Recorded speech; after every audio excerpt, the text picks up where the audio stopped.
आज हम लोग स्टार्ट करने वाले हैं लेक्चर 0 जो कि है कमांड प्रॉम्प्ट के बारे में, जो कि है विंडोज़ कमांड या जिसको हम लोग विंडोज़ कमांड प्रॉम्प्ट बोलते हैं या प्रॉम्प्ट सिस्टम बोलते हैं। ये उसका कंटेंट है। अब हम लोग इंट्रोडक्शन हम लोग देखते हैं, तो इसको हम लोग आज के टाइम पे हम लोग उसको cmd.exe बोलते हैं, या फिर जिसको हम लोग जानते हैं कमांड प्रॉम्प्ट या विंडोज़ कमांड प्रोसेसर, जो कि एक शेल प्रोग्राम है जो कि यूज़ किया गया, जो कि विंडोज़ NT और CE फैमिली सिस्टम से चालू हुआ था, जिसको हम लोग शॉर्ट फॉर्म में CMD भी बोलते हैं या सीधा कमांड प्रॉम्प्ट बोलते हैं, जो कि एक टेक्स्ट बेस्ड इंटरफेस सिस्टम होता है विंडोज़ ऑपरेटिंग सिस्टम का। ये कर्नल को जोड़ता है विंडोज़ कोर में, मतलब जो हम यूज़र होते हैं वो कर्नल को उसमें जोड़ता है। मतलब हम लोग को अगर जैसे कर्नल को इंटरेक्ट करना होगा तो हम लोग CMD को यूज़ करते हैं। जैसे कि अगर हम लोग को कंप्यूटर में कुछ काम करना होता है, जैसे कि हम लोग मोस्टली GUI बेस्ड में करते हैं, जैसे कि कोई फाइल बनाना हो, नेटवर्क को टेस्ट करना हो, या फिर फाइल को वो एक्सप्लोर करना हो, तो हम लोग मतलब हम लोग पहले GUI करते हैं। जैसे कि फॉर एग्जांपल जैसे कि यहाँ पे जैसे कि एक फ़ाइल है, तो फाइल सिस्टम में जैसे कि रिकॉर्डेड वीडियो है, ये डाउनलोड फाइल है, ये मेरा कोडिंग वाला फाइल है, तो हम लोग जैसे माउस से हम लोग इंटरेक्ट कर पा रहे किसी भी चीज़ को। लेकिन अगर हम लोग को अगर CMD के थ्रू करना होगा तो हम लोग कमांड प्रॉम्प्ट को यूज़ करते हैं या फिर CMD बोलते हैं। तो लेकिन माइक्रोसॉफ्ट में एक और चीज़ आ चुका है जो कि है पावर शेल, जो कि मॉडर्न है, लेकिन CMD स्टिल यूज़ किया जाता है, विंडोज़ का हार्ट होता है, जो कि एक लाइट वेट होता है, फास्ट है और वो अवेलेबल है सारे विंडोज़ के वर्जन में। अब इसका हम लोग थोड़ा हिस्ट्री जान लेते हैं कि हिस्ट्री क्या होता है। तो ये जैसे कि बहुत पहले ये विंडोज़ का जब MS DOS आता था तब से ये सिस्टम चल रहा है, और आज के टाइम पे ये ऐसा दिखता है। मतलब बहुत पहले जो 80s और 90s के टाइम पे ये कुछ ऐसा दिखता था, जैसे कि यहाँ देख सकते हो कि MS DOS लिखा हुआ है, और यहाँ पे जैसे कि ये आज का टाइम है जो ये मतलब ये Windows 11 का दिख रहा है। जैसे कि ये मेरे कंप्यूटर का स्क्रीन शॉट है। अब हम लोग स्टार्ट करते हैं the era of the MS DOS, यानी कि जो 1981 और 1990s में था। तो 1980s में क्या हुआ था कि माइक्रोसॉफ्ट वाले ने MS DOS बनाया था। यहाँ पे मैं थोड़ा सा हाईलाइट भी कर लेता हूँ, ये ब्लू कलर ठीक रहेगा। तो इन्होंने MS DOS बनाया था, जिसका नाम जिसका full form Microsoft disk operating system. Disk operating system इसलिए रहता था क्योंकि छोटे कंप्यूटर में मतलब 1 MB या 2 MB के हार्ड ड्राइव रहते थे और उसमें ऑपरेटिंग सिस्टम इंस्टॉल्ड रहते थे, और उसमें से कोई GUI नहीं रहता था। इसमें जैसे ही हम लोग अगर कंप्यूटर को स्टार्ट करते थे तो यहाँ पे जैसे कि देख रहे हो कि स्टार्टिंग MS DOS लिखा हुआ है, फिर ये अपना टेस्टिंग करता है, फिर उसके बाद फिर ये यहाँ पे कमांड लाइन चालू हो जाता है, जैसे कि prepare code page function completed, ये अपना चलता है, और उसका फिर हम लोग यहाँ से इंस्ट्रक्शंस को लिखते हैं। जैसे कि यहाँ पे देख रहे हो कि यहाँ पे dir लिखा गया है, जिसमें डायरेक्टरी है, हम लोग आगे देखेंगे उसके बारे में, हम लोग पढ़ेंगे कि क्या क्या चीज़ें होती हैं। तो यहाँ पे जैसे कि DOS के अंदर डायरेक्टरी होता है, जैसे कि इसमें कमांड है, फिर Win A20 है, कन्फिग है, और ऑटो एग्जीक्यूटिव है जो कि एक बैच फाइल है।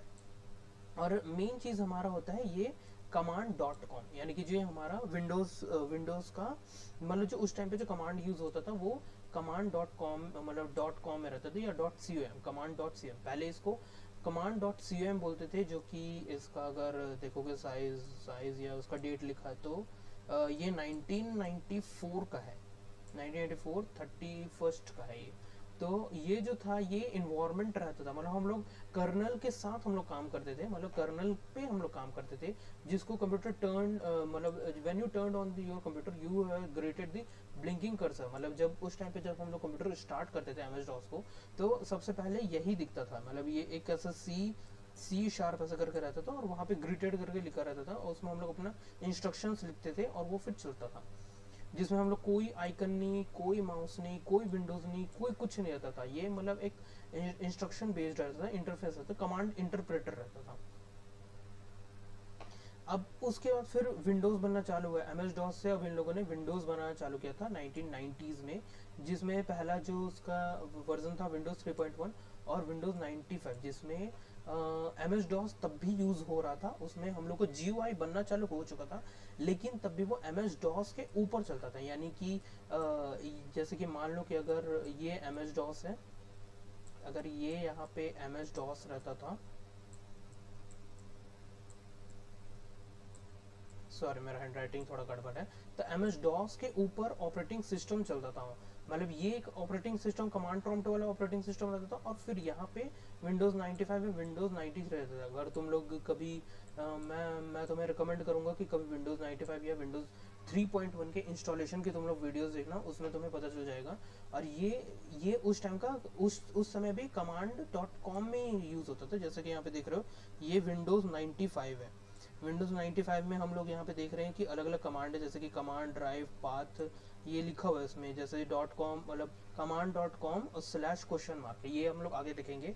ये आज भी ये काम करता है, ये वाला चीज़। उसके बाद फिर CMD आया, उसके बाद मतलब जब विंडोज़ NT एरा चल रहा था, मतलब विंडोज़ का जो NT एरा था, मतलब जब विंडोज़ 98 के बाद बनना चालू हुआ था, तो ये उस टाइम का है ये। हाँ नहीं, हाईलाइटर ये विंडोज़ का CMD था, मतलब जो हम लोग यूज़ कर रहे हैं ये वही चीज़ है जो कि विंडोज़ के NT एरा में बनना चालू हो गया था। तो ये जैसे कि यहाँ पे मॉडर्न जो मॉडर्न कमांड प्रॉम्प्ट थे वो फिर उसका चालू हुआ विंडोज़ NT एरा में ही चालू किया था, न्यू टेक्नोलॉजी मिड 1990s, यानी जब विंडोज़ 98 विंडोज़ 2000 या विंडोज़ मिलेनियल एडिशन जब बनना चालू हुआ था तब के टाइम का था। तो जो विंडोज़ 98 जब बन रहा था, जब बन चुका था, तो तो वो जो था वो उसका आर्किटेक्ट अलग था MS DOS के से, मतलब जो विंडोज 95 और 98 जिसमें चलता था उससे अलग था। तो जो command.com था ये 16 बिट का था, 16 बिट रियल मॉडल प्रोग्राम था। लेकिन अब जो नया सिस्टम बना था वो 32 बिट आर्किटेक्चर का था। तो उस आर्किटेक्चर के लिए एक नया बनाए थे cmd.exe, जो कि 32 बिट या अब जो है जो 64 बिट में चलता है। तुम लोग जैसे कि देख सकते हो जो आजकल के जो टाइम होते हैं और जो पुराने जो थे वो 16 बिट के थे, और अब के जो है वो 64 बिट के हैं। और ये जो है वो एकदम ही पूरा उसको नया बना दिए थे, और वो पावरफुल फाउंडेशन भी था। अब CMD जो आज के टाइम पे यूज़ होता है, जो 2000 यानी कि विंडोज़ XP 7 और विंडोज़ 11 तक में जो यूज़ हो रहा है वो CMD ही है, जो आज भी हम लोग यूज़ कर रहे हैं। तो ये जो है ये डीप एम्बेडेड होता है OS में, ये डीप एम्बेडेड होता है OS में, one of the most stable and reliable tool available for trouble shooting. मतलब ट्रबल शूट में अगर हम लोग स्टेबल और रिलायबल सोर्सेज होते हैं, पावर शेल रहता है जो कि रिसेंट ईयर में ही ऐड हुआ था, शायद से विंडोज़ 10 से मैं देख रहा हूँ पावर शेल को। विंडोज़ 8 में ज़्यादा यूज़ नहीं किया हूँ, लेकिन विंडोज़ 10 और 11 में पावर शेल भी आ चुका है। और फ्यूचर में क्या है कि विंडोज़ अब इसको विंडोज़ टर्मिनल बनाया जा रहा है, विंडोज़ टर्मिनल जिसमें नया टैब्ड ऐप रहेगा, जिसमें CMD और पावर शेल दोनों को एक साथ कर दिया। अगर तुम लोग आज के टाइम पे अगर पावर शेल को अगर देखोगे, फॉर एग्जांपल मैं अगर तुम्हें दिखाऊँ यहाँ पे, स्केप नहीं हो रहा है, डिस्कार्ड। तो आज के टाइम पे जैसे कि अगर तुम लोग देखोगे यहाँ पे, जैसे कि अगर हम लोग ये यहाँ पे चालू करेंगे यहाँ पे टर्मिनल करके, तो यहाँ पे एक टर्मिनल करके आता है, ओपन टर्मिनल। यहाँ पे अगर हम लोग देखेंगे तो यहाँ पे विंडोज शेल भी है, और अगर तुम लोग यहाँ पे करोगे तो तुम लोग कमांड प्रॉम्प्ट में भी जा सकते हो। मतलब अब टर्मिनल में दोनों चीज़ को कर दिए हैं, क्लोज ऑल, ठीक है। तो आज के टाइम पे अब हम लोग देख चुके हैं कि अब हम लोग अब विंडोज़ टर्मिनल उसको बोलना चालू कर दिए, जबकि रहता वो पावर शेल और CMD ही है। लेकिन स्टिल हम लोग CMD ही यूज़ करते हैं, क्यों? क्योंकि वो डेवलपर के लिए, IT प्रोफेशनल के लिए, स्टूडेंट के लिए ईजी होते हैं, क्योंकि उसके कमांड थोड़े ईजी होते हैं। अब हम लोग देखने वाले हैं पहला हमारा जो क्लास होता है, मतलब CMD का, जो कि है डायरेक्टरी नेविगेशन। डायरेक्टरी नेविगेशन होता है जिसमें हम लोग डायरेक्टरी जो फाइल्स होते हैं उसमें हम लोग नेविगेट कर सकते हैं, हम लोग अपने फाइल को मैनेज कर सकते हैं, फोल्डर डायरेक्टली भी देख सकते हैं, कमांड प्रॉम्प्ट के थ्रू कर सकते हैं। तो these are the command allow IT professional to move through the directories, organise files and view folder structure. हम लोग फोल्डर स्ट्रक्चर देख सकते हैं, जैसे कि देख सकते हैं कि ये सबसे पहला जो है वो DIR है, DIR यानी कि डायरेक्टरी। उसके बाद आता है CD यानी चेंज डायरेक्टरी। हम लोग को जब दूसरे फाइल में अगर हम लोग को मूव करना होता है तो हम लोग चेंज डायरेक्टरी करते हैं। फिर CD और उसके बाद है 2 डॉट है, तो ये जंप ऊपर करता है। मतलब जैसे कि अगर किसी फाइल के अंदर घुसे और अगर हम लोग जो उस फाइल से जब बाहर निकलते हैं तो हम लोग यहाँ पे CD 2 डॉट का लगाते हैं। उसके बाद आता है CD डॉट D यानी कि change directory and directory in one को, यानी कि जब हम लोग को इंस्टेंट अगर हम लोग को किसी फाइल में जाना होता है तो हम लोग उस लिंक में जा सकते हैं। और ट्री जो है वो एक स्ट्रक्चर बनाता है, ट्री स्ट्रक्चर बनाता है वहाँ पे, मतलब उस डायरेक्टरी का, जैसे कि अब हम लोग देख भी सकते हैं यहाँ पे डिस्कार्ड। अब हम लोग यहाँ पे, अच्छा अब हम लोग को CMD अगर ढूंढना होता है तो हम लोग कैसे करते हैं? सर्च में यहाँ जाएंगे, यहाँ पे CMD लिखेंगे, CMD यहाँ पे लिखेंगे, यहाँ से हम लोग ओपन, दो तरीके का होता है, ओपन एडमिनिस्ट्रेटर होता है और एक ओपन होता है। तो ओपन एडमिनिस्ट्रेटर, अगर हम लोग कुछ सेटिंग करना होता है एडमिनिस्ट्रेटर के लेवल पे, तब हम लोग उसको यूज़ करते हैं, वरना नॉर्मली हम लोग ओपन यहाँ से ही करते हैं। तो जैसे कि हम लोगों ने अभी जो देखा है DIR, तो यहाँ पे DIR अगर हम लोग देखेंगे तो ये मेरा सी यूज़र लेनोवो का है। तो यहाँ से सबसे पहले इसको हम लोग क्लियर कर लेते हैं। क्लियर के लिए हम लोग CLS यूज़ करते हैं, जिससे हम लोग के जो भी पुराने जो ऊपर रहते हैं, जो भी जो है वो पूरा क्लीन कर देते हैं। मतलब एक जैसे ब्लैक बोर्ड में बहुत सारी चीज़ें लिखा हुआ है, और अगर हम लोग को कुछ लिखना होता है तो हम लोग डस्टर से पूरा मिटाते हैं, उसके बाद हम लोग फिर CMD लिखते हैं। फिर अगर हम लोग देखेंगे, अब हम लोग देखते हैं डायरेक्टरी। तो मेरे सी यूज़र लेनोवो में क्या क्या फाइल रखा हुआ है। तो यहाँ पे डायरेक्टरी अगर करेंगे तो यहाँ पे देख सकते हो कि यहाँ पे जुपिटर है, पाइथन है, कॉन्टैक्ट, डेस्कटॉप, ऐसा करके यहाँ पे। अब ठीक है, तो यहाँ पे डायरेक्टरी हम लोग देख चुके हैं। अब उसके बाद CD, अगर हम लोग को किसी फाइल के अंदर घुसना है, फॉर एग्जाम्पल हम लोग को डेस्कटॉप में घुसना है, तो हम लोग क्या करेंगे, CD डेस्कटॉप, यहाँ पे हम लोग लिखेंगे। थोड़ा सा उसको बढ़ा देता हूँ मैं, ताकि थोड़ा और अच्छे से दिखे ये चीज़ें। तो देखो यहाँ पे मैं CD डेस्कटॉप लिखा और मैंने एंटर कर दिया। तो एंटर कर दिया तो अब देख सकते हो कि पहले हम लोग लेनोवो फाइल में थे, अब लेनोवो के अंदर हम लोग डेस्कटॉप फाइल में। अब हम लोग अगर यहाँ पे DIR देखेंगे तो यहाँ पे मेरे फाइल्स, मतलब जो मेरे डेस्कटॉप में उसका जगह, जैसे कि एक्सेल का लिंक है, MinGW, power point, VHDC, freeze recorder, word, ये सारे ऐप जो मेरे डेस्कटॉप में वो दिखा रहा है। अब अगर हम लोग को डेस्कटॉप से बाहर निकलना होता है तो हम लोग CD और उसके बाद 2 डॉट और एंटर करेंगे, तो हम लोग अब ये देखो, हम लोग अब वहाँ से बाहर निकल गए। अब अगर हम लोग फिर से हम लोग को अंदर जाना हो किसी और फाइल में, जैसे कि हम लोग अब जाते हैं डाउनलोड्स में। डाउनलोड्स में अगर हम लोग जाएंगे तो हम लोग अब डाउनलोड के अंदर चले गए। अब अगर हम लोग को यहाँ का ट्री का स्ट्रक्चर देखना हो, इस फाइल का स्ट्रक्चर देखना हो, तो ये अभी स्ट्रक्चर बनाएगा। देखो यहाँ पे क्रिस्टल डिस्क इन्फो है, इसके अंदर अलग अलग इमेजेस, लैंग्वेज हैं, फिजिकल लाइसेंस, स्मार्ट, उसके बाद फिर ये अलग अलग फाइल के हैं, और फिर यहाँ पे टेलीग्राम डेस्कटॉप, मतलब जो उस फाइल के अंदर जो स्ट्रक्चर है उसके बारे में। अब हम लोग इस फाइल से बाहर निकल जाते हैं। अब हम लोग को ये चीज़ें अगर हम लोग को साफ करना, अब हम लोग को एकदम फिर से क्लीन चाहिए, तो हम लोग यहाँ पे CLS लिख के एंटर दबा देंगे, तो ये फिर से साफ हो चुका है। ओके, तो अब आगे हम लोग देखते हैं डायरेक्टरी मैनेजमेंट। डायरेक्टरी मैनेजमेंट यानी कि पहले तो हम लोगों ने डायरेक्टरी नेविगेशन देखा है, अब हम लोग डायरेक्टरी मैनेजमेंट देखेंगे। तो ये सारे कमांड है जो कि डायरेक्टरी मैनेजमेंट में काम आते हैं, जैसे कि मेक ड्राइव होता है, मेक डायरेक्टरी, जिसको MDB शॉर्ट में हम लोग MDB लिख सकते हैं, जो कि नया फोल्डर बना सकता है। ये एक नया फोल्डर बनाता है करंट डायरेक्टरी वर्किंग में। RMDIR जो रहता है ये डिलीट करने का काम करता है फोल्डर को, लेकिन जो फोल्डर है वो एम्प्टी होना चाहिए, तब वो डिलीट कर सकता है, वरना वो एरर थ्रो करेगा। लेकिन अगर हम लोग को उस फाइल को डिलीट करना है तो हम लोग एक /s लिखेंगे। यहाँ पे देखो, जैसे कि यहाँ पे हम लोग जैसे कि /s लिखेंगे, और फिर उसके बाद फिर वो पूरा फाइल डिलीट कर लेगा बिना क्वेश्चन, बिना एरर थ्रो किए। और अगर किसी फाइल के अंदर कोई हमारा एक और फाइल है, जैसे कि टेक्स्ट फाइल हो गया, या कोडिंग का फाइल हो गया, या फोटो का फाइल हो गया, अगर हमको उसको डिलीट करना होता है तो हम लोग यहाँ पे डेल और फिर फाइल और उसका पूरा एक्सटेंशन के साथ लिखते हैं, और वो जो कमांड होता है वो डिलीट करता है करंट डायरेक्टरी, मतलब जो डायरेक्टरी यानी हमारा जो फोल्डर है, फोल्डर के अंदर जो भी चीज़ है, चाहे वो टेक्स्ट फाइल हो, कोडिंग फाइल हो, इमेज फाइल हो, वीडियो फाइल हो, या जो भी फाइल है, वो डेल और उस फाइल के नाम के बाद वो डिलीट हो जाता है।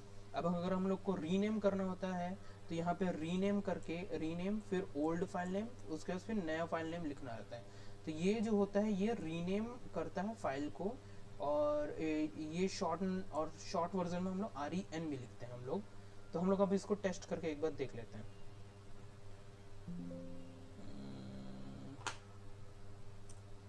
ओके, तो अब हम लोग वापस से देखते हैं, हम लोग यहाँ पे सी यूज़र में पहुँच चुके हैं। अच्छा, एक चीज़ और मैं बताना भूल गया था, वो था कि जैसे कि फॉर एग्जांपल यहाँ पे जैसे कि देखते हैं कि हमारे कंप्यूटर में अलग अलग फोल्डर्स होते हैं, जैसे कि C ड्राइव हो गया, D ड्राइव हो गया। मैं जैसे मेरे कंप्यूटर में D ड्राइव है, E ड्राइव है, F ड्राइव है। तो अगर हम लोग को अलग अलग, जैसे कि हम लोग जैसे माउस में हम लोग अभी जिस कंप्यूटर में है हम लोग यहाँ पे पहुँच सकते हैं, हम जैसे माउस में नेविगेट करते हैं, तो वैसे हम लोग इधर भी अगर नेविगेट करना हो तो हम लोग यहाँ भी नेविगेट कर सकते हैं। जैसे कि अगर मुझे अभी E ड्राइव में जाना है, E ड्राइव में जाने के लिए क्या करूँगा, मैं यहाँ पे E लिखूँगा और एक कॉलन मार्क लगाऊंगा, और यहाँ पे कॉलन मार्क लगाऊंगा तो देखो अब मैं E ड्राइव में घुस गया हूँ।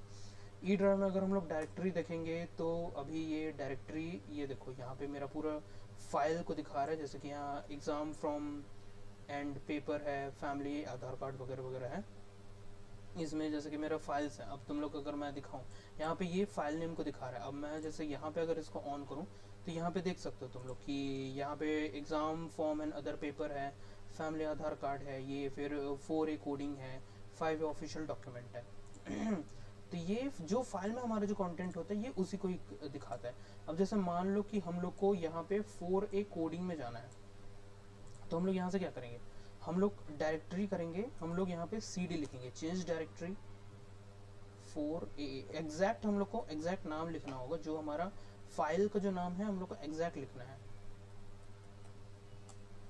अब हम लोग उसके अंदर घुस चुके हैं, तो अब हम लोग अगर यहाँ पे dr करेंगे तो ये देखो इसमें मेरा सी लैंग्वेज, DSA, न्यू टेक्स्ट, ये फाइल्स होते हैं। मतलब हम लोग अब cd से हम लोग किसी के फाइल के अंदर जा सकते हैं, और डायरेक्टरी में हम लोग उस फाइल के अंदर क्या क्या चीज़ें हम लोग वो देख सकते हैं। तो अब हम लोग यहाँ पे एक नया फाइल बनाएंगे। तो नया फाइल बनाने के लिए हम लोग क्या कमांड यूज़ करते हैं, mk ड्राइव, ठीक है। तो हम लोग एक नया यहाँ पे mk डायरेक्टरी, और हम लोग एक फाइल का नाम रखते हैं फाइल टेस्टिंग1। ये देखो अब यहाँ पे हमारा एक फाइल बन गया। अब हम लोग को इसको टेस्ट करना है कि यहाँ पे वाकई में हमारा ड्राइव बना है कि नहीं। तो हम लोग यहाँ पे देखेंगे तो ये देखो यहाँ पे एक नया डायरेक्टरी बन गया है जो कि है फाइल टेस्टिंग1। यहाँ पे एक नया फाइल बन चुका है।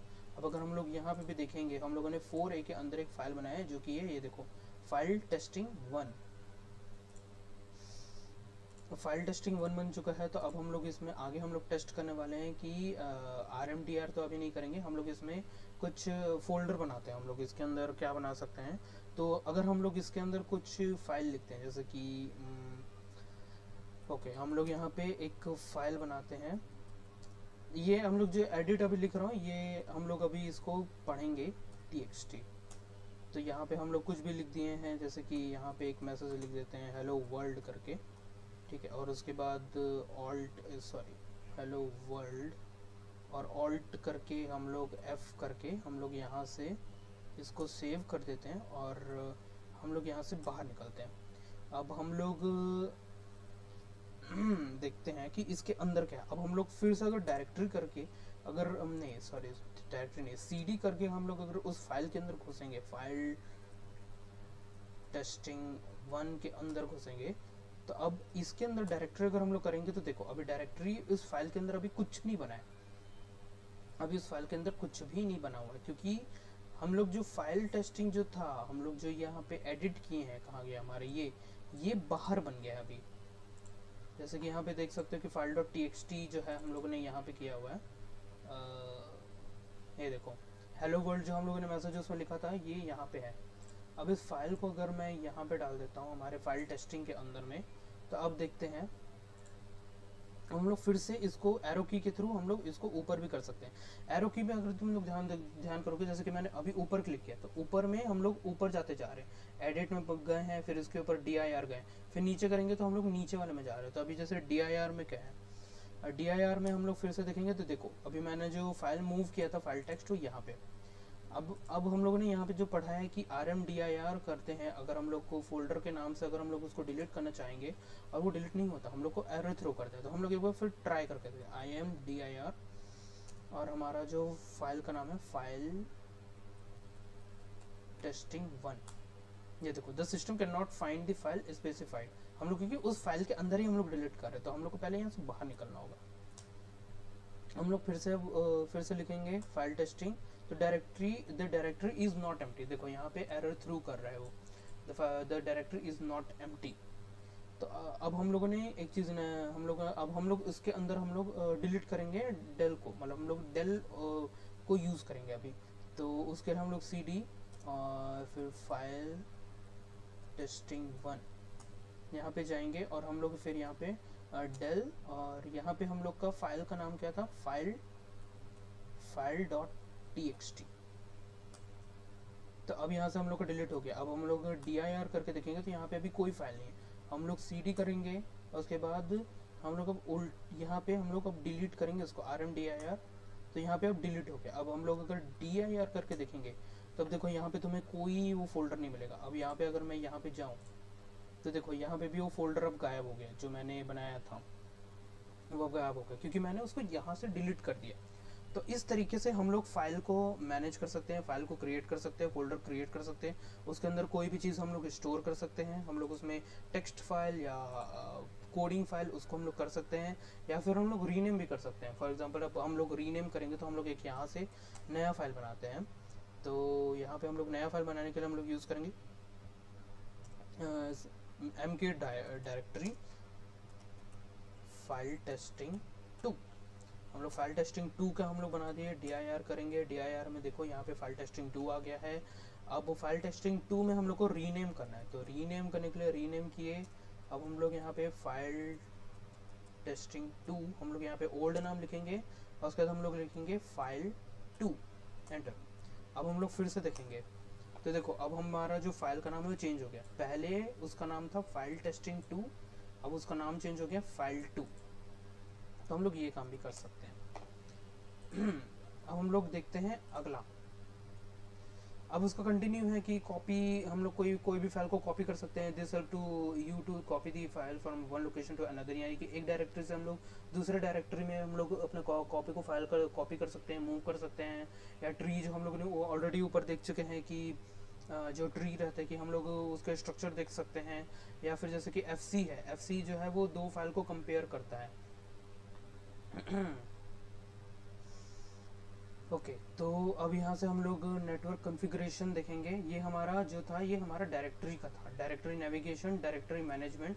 अब हम लोग देखने वाले हैं नेटवर्क कॉन्फ़िगरेशन। तो नेटवर्क कॉन्फ़िगरेशन जो कमांड होता है वो ट्रबल शूट में काम करता है, या अगर हम लोग को नेटवर्क सेटअप करना होता है तो उसके लिए हम लोग यूज़ करते हैं नेटवर्क कॉन्फ़िगरेशन, जिसमें हम लोग जो एकदम मोस्ट बेसिक जो रहता है वो है हमारा ये IP कन्फिग। मैं तुम्हें रिकमेंड करूँगा कि तुम लोग इसको खुद पहले चला के देखो IP कन्फिग को। ये मतलब TCP मतलब जो इम्पोर्टेंट रहता है TCP IP नेटवर्क कॉन्फ़िगरेशन देता है, यानी कि जो तुम्हारा TCP IP नेटवर्क कनेक्शन जो होते हैं वो पूरा उसको डिटेल देता है। और अगर तुम लोग IP कन्फिग ऑल अगर करोगे, कहाँ गए माउस, IP कन्फिग ऑल अगर तुम लोग करोगे तो ये पूरा डेटा देगा, तुम्हारा वैन का तुम्हारा IP एड्रेस देगा, तुम्हारा IPv4 का तुम्हारा जो एड्रेस है कंप्यूटर का वो देगा, तुम्हारा IP एड्रेस दिखा सकता है, वो सारी चीज़ें दिखाएगा। अब यहाँ पे अब मैं उसको यहाँ टेस्ट नहीं करूँगा वरना फिर थोड़ा सा डिटेल दिख जाएगा, पर्सनल डिटेल दिख जाएगा। तो हम लोग अब आगे नेक्स्ट हम लोग देखते हैं पिंग है।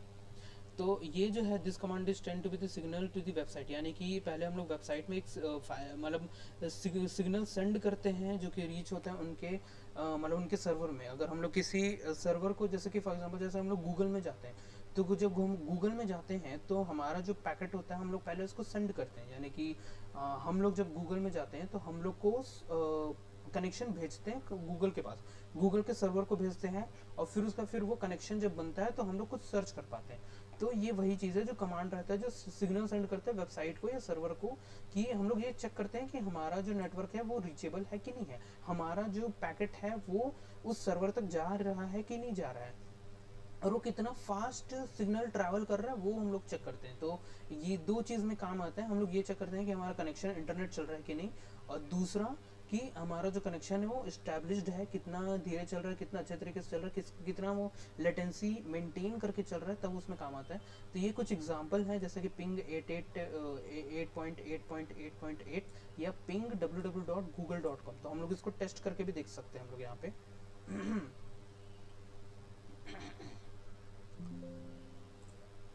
जैसे कि यहाँ पे हम लोग अगर हम लोग C ड्राइव में वापस आ जाते हैं, CLS, तो यहाँ पे हम लोग जैसे कि पिंग www.google.com में अगर हम लोग पिंग करेंगे तो देखो यहाँ पे वो अभी पिंग भेज रहा है। अभी गूगल में गया है, 32 बिट का डेटा वो भेजा है और 4 बार का किया है। और यहाँ पे अगर तुम लोग देखोगे तो 4 पैकेट को भेजा है, 4 पैकेट वापस आया है, कोई भी लॉस हुआ नहीं है, 0% का लॉस है। और जो ट्रिप है वो मिली सेकेंड में हुआ है। देखो जो गूगल के सर्वर को मैं 4 पैकेट भेजा हूँ, मतलब जो कंप्यूटर को 4 पैकेट भेजा, वहाँ से 4 पैकेट वापस आया, और मिनिमम था 31 मिली सेकेंड, और जो मैक्सिमम था 33 मिली सेकेंड, तो एवरेज 32 मिली सेकेंड का हुआ है। तो 32 मिली सेकेंड में मेरा जो कंप्यूटर है वो 4 पैकेट भेजा है गूगल को और 4 पैकेट वापस आया। अब हमारा जो अगला है वो है ट्रेसर्ट है, जो कि this command traces the journey of your data packet to a website by also showing each server they pass through. यानी कि ट्रेसर रहता है वो ट्रेस करता है जर्नी को। हम लोग अगर सेम जर्नी को करते हैं कि कौन कौन से सर्वर से वो गया है और वो कौन कौन से सर्वर से गया, किस स्पीड से होता है। हम लोग अगर इसको फिर से हम लोग चेक करें, ट्रेसर www.google.com, ये देखो अभी ट्रेसिंग रूट टू www.google.com, तो वो अभी 30 हॉप में जा रहा है। अभी मतलब मैक्सिमम ऑफ 30 हॉप करते हुए जा रहा है सर्वर में। तो अलग अलग सर्वर में जैसे कि जा रहे हैं यहाँ पे, ये देखो रिक्वेस्टेड टाइम आउट हो गया है और उसके बाद फिर ये देखो यहाँ पे 31 मिली सेकेंड में हुआ है, तो ट्रेस कंप्लीट हो गया। NS lookup भी रहता है, this command is reveal the IP address behind a domain name. It also show DNS related info and is used to when site is not loading but internet is working. यानी कि कोई अगर website काम नहीं कर रहा होता है लेकिन इंटरनेट तब भी चल रहा होता है, तब उसमें वो काम आता है। फिर ऐसी 3 चीज़ और है, नेट स्टैट रहता है जो कि डिस्प्ले रहता है, एक्टिव इंटरनेट कनेक्शन सिस्टम रहता है, even help to detect the malware और suspicious app silently sending and receiving data. यानी कि अगर जैसे कि तुम अपने कंप्यूटर को अगर यूज़ कर रहे होते हो तो तुम्हारा जो कंप्यूटर होता है वो नेट को भेज रहा होता है, लेकिन कई बार क्या होता है कि अगर किसी के कंप्यूटर में मैलवेयर होता है तो वो उस कंप्यूटर के डेटा को किसी और को भेज रहा होता है। तो उसको टेस्ट करने के लिए हम लोग नेट स्टैट को यूज़ करते हैं, ताकि हम लोग ये चेक कर सकें कि हमारे कंप्यूटर कहीं किसी और को भी तो डेटा तो नहीं भेज रहा, सिर्फ हम ही यूज़ कर रहे हैं कि कोई और ऐसा कोई ऐप या सस्पिशियस चीज़ है जो हमारे सेंसिटिव डेटा को भेज रहा होता है दूसरे सर्वर में। ऐसी गेट मैक है जिसमें हम लोग मैक एड्रेस को देख सकते हैं, ये तुम खुद करके देखना। टेलनेट भी होता है जो कि रिमोट सर्वर को कनेक्ट करता है, अगर इंस्टॉल्ड होता है तुम्हारे सिस्टम में तो टेलनेट जो है वो तुम्हारे रिमोट सर्वर को में जा सकता है। जैसे कि एक फेमस टेलनेट है वो है स्टार वॉर्स का है, तुम यूट्यूब में जाके सर्च करके देखना टेलनेट स्टार वॉर्स, जिसमें वो तुम्हारे कमांड प्रॉम्प्ट में वो स्टार वॉर्स का पूरा मूवी चलाता है। तुम लोग कभी ट्राई करके देखना, या फिर उसके यूट्यूब में वीडियोज़ हैं उसके। हम लोग अगला जाते हैं सिस्टम इंफॉर्मेशन कमांड। अगर हम लोग को कोई भी सिस्टम को इन्फॉर्मेशन अगर हम लोग को देखना रहता है, कोई क्या मेरा सिस्टम के बारे में अगर हम लोग को जानना होता है तो हम लोग उसको यूज़ करते हैं। जैसे कि it gives the full report of your computer specs, यानी कि तुम्हारे पूरे कंप्यूटर के बारे में पूरा बताता है कि रैम प्रोसेसर क्या है, अपडेट्स क्या है, वो मतलब जैसे कि और ये काम आता है जब तुम कोई चीज़ को इंस्टॉल कर रहे होते हो और तुम्हें अपने कंप्यूटर के बारे में जानना है कि क्या क्या चीज़ें हैं, क्या क्या स्पेसिफिकेशन है, तो ये पूरा चीज़ बताता है। जैसे कि विनवर है सेकंड जो है, ये विंडोज़ का वर्जन बताता है, बिल्ड नंबर बताता है, टास्क लिस्ट है जो command list all current running task and process. जैसे कि जो टास्क मैनेजर होता है, जो हम लोग टास्क मैनेजर में देखते हैं कि कौन कौन से कमांड चल रहे हैं, वैसे हम लोग CMD में हम लोग चेक कर सकते हैं कि कौन कौन से टास्क अभी चल रहे हैं। और वैसे ही टास्क किल होता है जो कि किसी के प्रोसेस को किल कर सकते हैं। अगर हम लोग मतलब हमारा कंप्यूटर एकदम ही ज़्यादा हैवी यूज़ हो रहा है और हम लोग टास्क मैनेजर नहीं खोल पा रहे होते हैं, और तो हम लोग विंडोज CMD के थ्रू भी हम लोग किसी टास्क प्रोसेस को हम लोग ख़त्म कर सकते हैं, जो कि बहुत ज़्यादा अगर लैग कर रहा हो, ज़्यादा लोड ले रहा होता है, तब उसमें हम लोग काम करते हैं। अब होस्ट नेम है, होस्ट नेम डिस्प्ले करता है कि जो होस्ट मशीन है उसका नाम को डिस्प्ले करता है जो कि नेटवर्क या रिमोट डेस्कटॉप में कनेक्शन है। यानी कि जैसे कि अगर हम लोग किसी रिमोट कंप्यूटर में अगर हम लोग काम कर रहे होते हैं तो वो उसका नाम दिखाता है अगर होस्ट है। और हु एम आई, तो ये होता है करंट लॉग्ड इन यूज़र होता है।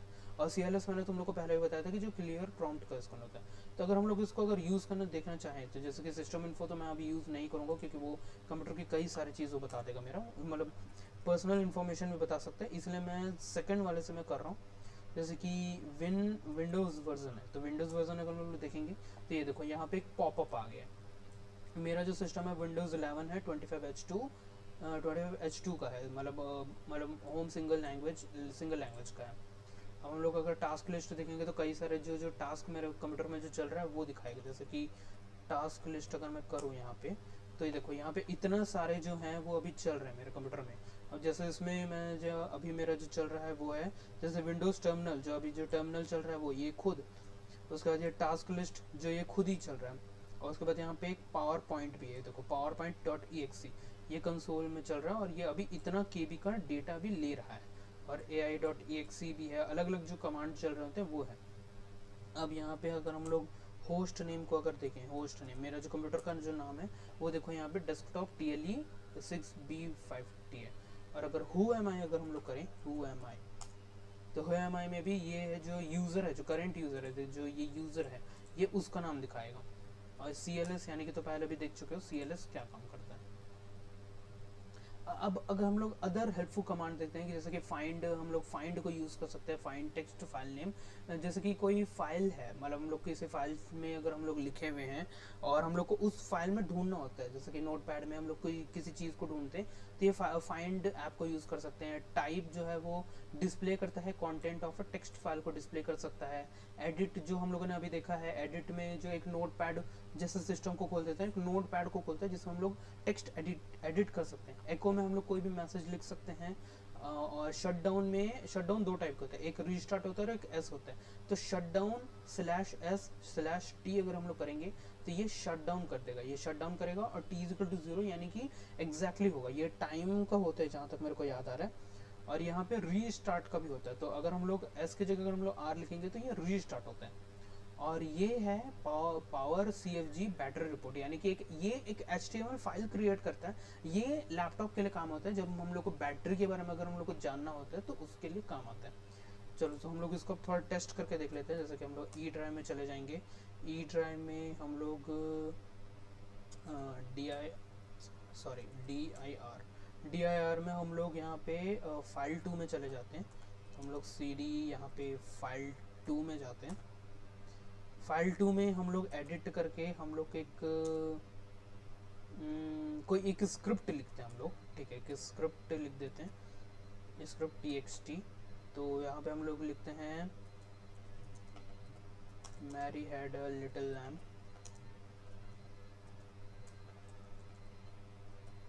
और एक और हम लोग लिख देते हैं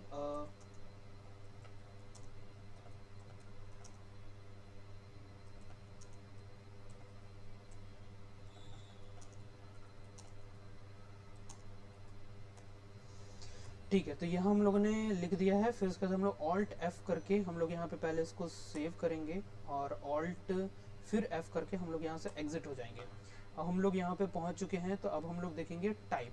तो पहले हम लोग टाइप को यूज़ करेंगे, टाइप, उसके बाद script.txt। तो ये देखो जो हम लोगों ने टाइप जो लिखा है, तो उस फाइल के अंदर जो भी चीज़ लिखा है वो हम लोग को यहाँ कमांड लाइन में दिखा देगा। जैसे कि तुम्हारे सामने मैंने लिखा है Mary had a little lamb, कोई brown fox jump over the lazy dog. फिर अगर हम लोग को एडिट, अभी जो हम लोगों ने एडिट देखा, अब हम लोग अगर फाइंड, हम लोग यहाँ पे फाइंड मैरी लिख देते हैं, फाइंड मैरी और script.txt। तो ये देखो Mary had a little lamb, तो ये script.txt, और उसके नीचे हम लोग को ये शब्द ढूंढ के दिखा दिया है। अब अगर हम लोग को एको मैसेज, अगर हम लोग को कोई एको करना होता है, एको यानी कि कोई मैसेज अगर हम लोग लिखते हैं यहाँ पे,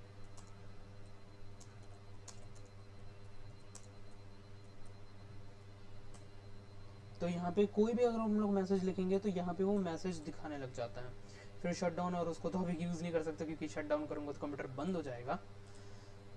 तो अब हम लोग थोड़ा और हम लोग अब देखते हैं कि कलर एट्रीब्यूट रहता है, कि कलर में हम लोग कलर जो रहता है, मतलब अगर हम लोग को इसको चेंज करना है, जैसे कि ये अभी ब्लैक बैकग्राउंड है और वाइट में चल रहा है, तो अगर हम लोग को इसको चेंज करना होता है तो हम लोग कलर को भी यूज़ कर सकते हैं। या जैसे कि हेल्प कमांड होता है, हेल्प कमांड में जैसे कि अगर हम लोग हेल्प लिखेंगे तो कई सारे कमांड के बारे में दिखाएगा। जैसे कि यहाँ पे,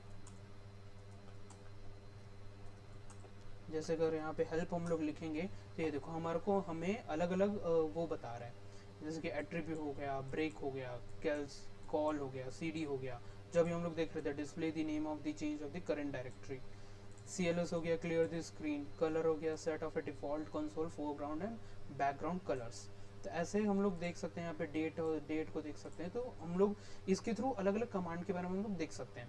और अगर अगर हम लोग को कोई कमांड के बारे में जानना है कि कहाँ गया, कोई हम लोग को कमांड के बारे में जानना है कि ये क्या चीज़ है, जैसे कि हम लोग को कलर के बारे में जानना है, तो यहाँ पे स्लैश, कोई भी कमांड के बाद हम लोग को ये स्लैश और क्वेश्चन मार्क अगर हम लोग कर देंगे तो ये देखो हम लोग को अब ये कलर के बारे में बता रहे हैं कि हम लोग को कलर और एट्रीब्यूट लिखना है।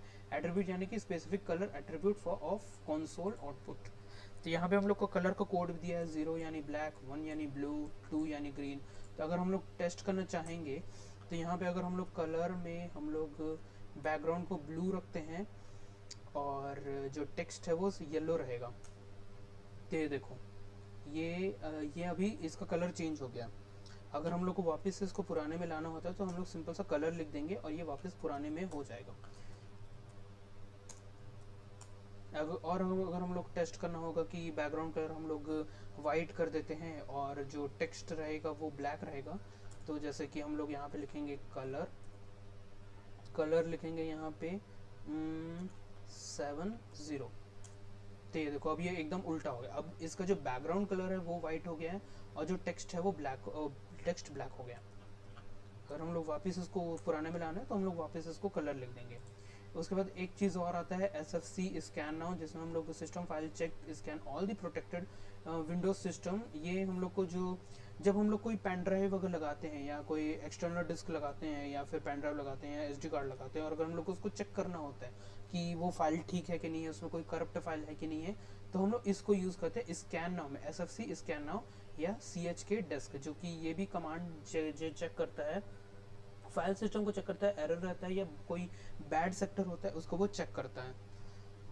तो यहाँ पे एक चीज़ और है, अगर हम लोग एग्जिट लिखते हैं तो फिर जो CMD है वो एंड हो जाता है, मतलब जो अंडर प्रोसेस चल रहा होता है उसको पहले ख़त्म करके वो पूरा उसको बंद करता है। एरो की मैं पहले भी तुम्हें बताया हूँ कि एरो की हम लोग किस तरीके से हम लोग एरो की यूज़ करके हम लोग पुराने जो CMD कमांड है हम लोग उसको रिट्रीव कर सकते हैं और हम लोग उसको एडिट कर सकते हैं। तो इससे हमारा टाइम बचता है CMD यूज़ करने के टाइम पे, मतलब हम लोग को बार बार उस कमांड को लिखने की ज़रूरत नहीं है, हम लोग एरो की यूज़ करके भी हम लोग कर सकते हैं। अब जैसे कि मैं तुम्हें दिखा देता हूँ अभी, जैसे कि CLS यहाँ पे करता हूँ।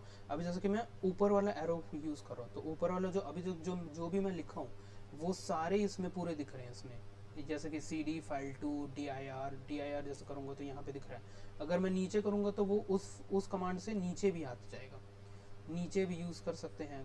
तो अप और डाउन जो की रहता है बहुत ईजी होता है। अब जैसे कि यहाँ पे कलर में 71, अगर मैं यहाँ पे 1 लिख के करूँ तो ये देखो अभी ब्लू हो गया, मैं उसको एडिट कर सकता हूँ। अभी वापस से 71 है, 2 करता हूँ, ये देखो ग्रीन हो गया।